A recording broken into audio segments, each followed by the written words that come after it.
বলিউডের জনপ্রিয় গায়িকা পলক মুছল শুধুমাত্র অসাধারণ কণ্ঠেই নয়, তার পাশাপাশি মানব সেবাতেও এবার ইতিহাস তৈরি করলেন। বলিউডের এই জনপ্রিয় প্লেব্যাক সিঙ্গার যে কত মানুষের মুখে হাসি ফোটান, সেই কথা হয়তো অনেকেই জানেন না। জানা গেছে, পলকের স্বেচ্ছাসেবী সংস্থা পলক পলাশ চ্যারিটেবল ফাউন্ডেশন এখনো পর্যন্ত 3,000-এরও বেশি দুর্দশাগ্রস্ত শিশুর হার্ট সার্জারি ব্যবস্থা করেছে। বিদেশ সহ এই সংখ্যা দাঁড়িয়েছে মোট প্রায় 3,800।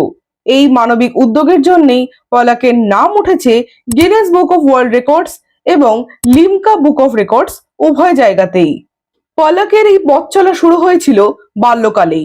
মাত্র 7 বছর বয়সে কার্গিল যুদ্ধে আহত জওয়ানদের সাহায্য করার উদ্দেশ্যে তিনি রাস্তায় দাঁড়িয়ে গান গেয়ে 25,000 টাকা তুলে দিয়েছিলেন দান হিসেবে। আচ্ছা, আপনার মতে বর্তমানে বলিউডে এমন মানবসেবী শিল্পী আর কে আছেন? অবশ্যই কমেন্টে জানাবেন।